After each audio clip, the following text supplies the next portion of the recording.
to jump in the pool and make merry. The kids want picnics, barbecues and punch, instead of the usual cafeteria lunch.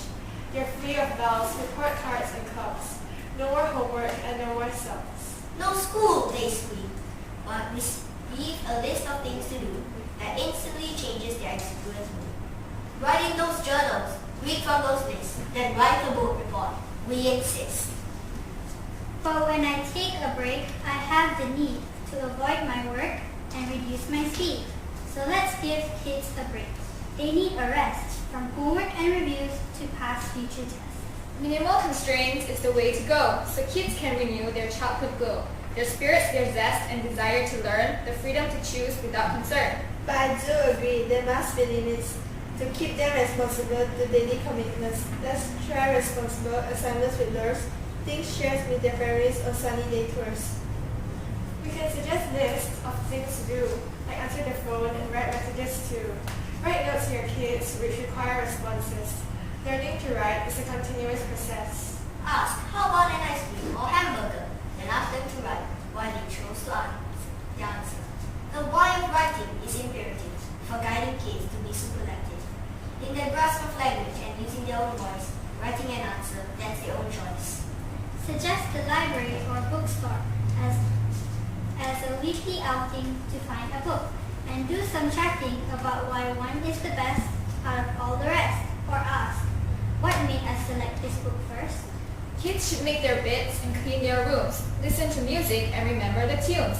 There are books to read and movies to see that will draw kids into a mystery, or fantasy, fact, fiction and rhyme, or a bit of history that will remind us all that everyone has lived with constraints, from the ancient Egyptians to modern-day saints. I hope that you hate this message too. Take the time you need this holiday just for you. Tell yourself you're a kid again. Pop down the floor and have some fun, talking with friends or telling jokes. What better way to renew your faults? May your holiday be filled With joy and pleasure. Health and experiences. To hold and treasure. a toast to you all for a job well done. Good afternoon, everyone. Today I'm going to talk about fundraising for the Autism Awareness Campaign. First of all, thank you for giving me this golden opportunity to speak in front of you people today.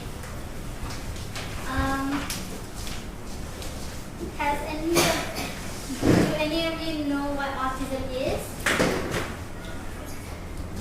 Autism in general is a development disorder that appears in the first 3 years of life. The symptoms of autism is lack of social and communication skills, they're isolated from their peers and family, and they always avoid eye contact. Autistic children are more prone to being abused and neglected from their parents because their parents refuse to believe that their child is autistic. Money also becomes an issue for their parents because some parents are not very well off. And when their parents are not very well off and they're very stress and anger, they will take out that stress and anger on the child. Many of these cases have happened everywhere around the world.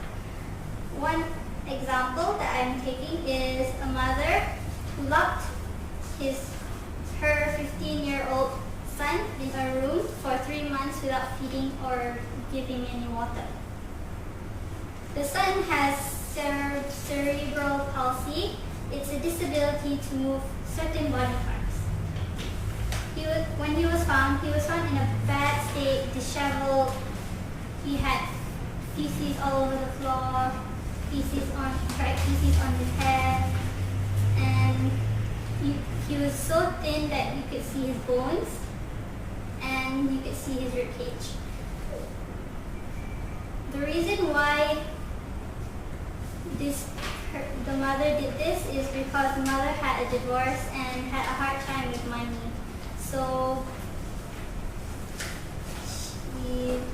But I still think that this isn't a good way to let out your anger towards the child. Why I present this story is because this story touched my heart, and it's a very sad case. It made me realize that we need to educate some ignorant autistic parents on how to take better care of them. That is why I want to make an autism awareness organization where I get to raise funds for poor parents with autistic children and provide resources they need to take better care of their children. And this can also lessen the burden for the parents so that they don't have to spend so much money on the resources. And it can also avoid unwanted cases like the case just now. We can also have a campaign to educate public so that they have a better understanding towards autism. This calls for an action. I would be very grateful if anyone could lend a helping hand and donate money to help autistic children and their families for a better future. Thank you. Well, good afternoon everyone, and I'm going to start my talk with telling you guys a story that Mr. Han sung about it. Well, I have a person that I know, she's a single mother, and she goes through everyday life, day-to-day responsibility by herself. She also tried to commit suicide because of the stress and the responsibility that she needs to hold to take care of her two children. That Mr. Han sung that I heard about a story. So today my talk is about single parents. Well, according to the internet, death of a partner is a major cause of the single parenting, so as divorce and separate between partners. Well, as you all know, a successful man always has a woman behind her back. So for a normal family, the father usually is the host of the family and the mother is the one who takes care of us. But for a single parent, they go through day-to-day responsibilities by themselves and don't rely on other people. This makes them easily work out and stress about their situation. So,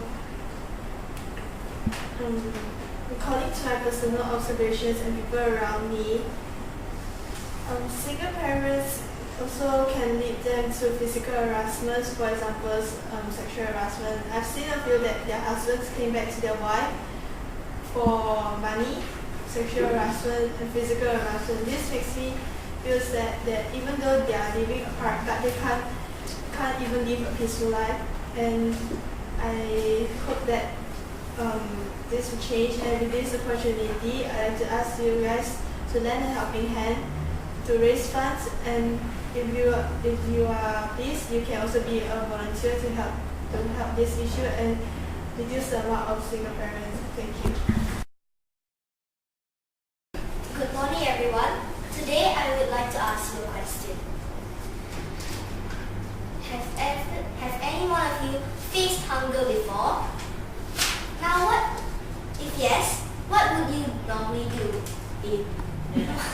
Yeah, most people would go to the fridge to get some food to eat or go to a nearby shop.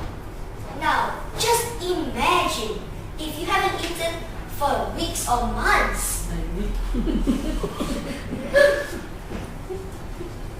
You'll feel very weak and all your muscles will dry up. This is called malnourishment. Malnourishment is very deadly and has killed many lives. Did you know that about every day 500 adults and 300 children go to bed hungry every single night? That's about 800 people a day. Most people would be thinking that we need to produce more food to solve this problem. However, that is not the solution. We need to share the food we have with the whole wide world is producing evenly. As you see, the United States of America wastes about 30% of all the food in the world, while the United Kingdom wastes about 20%. That's 50% of all the food in the world wasted. That's a lot, isn't it? Did you know there was one mother, she had a child about 1.5 years old. The child has malnourishment there was a company called Oxfam that gives out this food to them. The food she was given was a packet of white paste, whiter than flour. I don't think it would sound delicious, but after a few months of eating it, her child grew better and she is now like a normal child. Same weight, same height and healthy, but the mother still gives the food to the child, as many places near her does not have those kind of food, as it's a lot healthier than the food she normally eats. That is why I would like to raise an awareness, as well as a foundation. I hope you all can donate money to me, as we already have the volunteers, we just don't have enough money to buy the food and give them to the poor people who desperately need it. Please make a decision now before all the other people suffer really, really bad. Thank you. I'm sure many of you have heard of Malala. She is a female from a very poor village, Pakistan to be specific, and the local Taliban from her village has banned education for females. Now tell me, who gives them the right to deny young females from something as vital as education? Good afternoon, ladies and gentlemen. Today I would like to address a very serious issue with all of you, and it is women's rights. Unfortunately, Malala is only one out of many, many girls who still have not achieved education and basic human rights. Many girls from rural areas are usually banned from pursuing an education in fear they outsmart men, but instead are forced to participate in arranged marriages. Now you see, a lot of girls who are in arranged marriages are usually physically or sexually abused by their spouses who are very much older than them. And this brings me to the other topic, violence. Did you know 1 in 3 women across the world experiences violence? Women are constantly victims of falling prey into being sexually assaulted and harassed. And the worst part is, they are often the ones to blame for either alcohol consumption or provocative dressing. It is very unfair of how women get unfair treatment simply because they are born with the gender of being a female. I would highly appreciate it if people would donate to raising funds of my organization to build schools and hire teachers, etc., and to lend a helping hand in raising awareness. Let me end my speech with a quote from the renowned Nelson Mandela. Education is the most powerful weapon which you can use to change the world. Thank you. Good afternoon, everyone. Today we face a problem. It is not a new one, but an enduring one. Sometimes it can come forgotten. Today I'll be talking about poverty. The gap between the world's rich and poor has never been wider. Poverty is the major global issue that affects nearly half the world's population, which is about 3 billion people. A third of it are children. Children are facing malnourishment and they're starving. They have no access to clean drinking water, education, and all their basic needs. When you look at them, they're all bones, they have no meat on them. If you go on the internet and search for child poverty videos, the sight to behold would break your heart and leave you disheartened. Like Nelson Mandela once said, like slavery, poverty is not natural. It is man-made and human actions can eradicate it. War and conflict is one of the major causes of poverty. It kills and injures thousands, leaving them homeless and orphaned. It also destabilizes economics, traumatizes communities, and make the poorest people even poorer. Hundreds of billions are spent by the military in the US, and just 1/6 of the amount is enough to eradicate poverty completely. I don't understand why people are spending this money on bloodshed, more wars, and more deaths. Remember, people always say children are our future. They are the leaders of tomorrow, am I right? So I think we should all stop fighting, because eradicating poverty is possible. Another reason is education. the absence of education is very bad. Poverty is also more prominent in less economically developed countries because they lack all their basic needs and they are very uneducated. Therefore, there are not many businesses and enterprises there to stimulate economical growth and increase the value of your currency, etc. Now, we may not be in a position to stop war, but what we can do is donate and volunteer. To us, 100 may be little, but to them it is a massive amount because they live on less than $2 a day.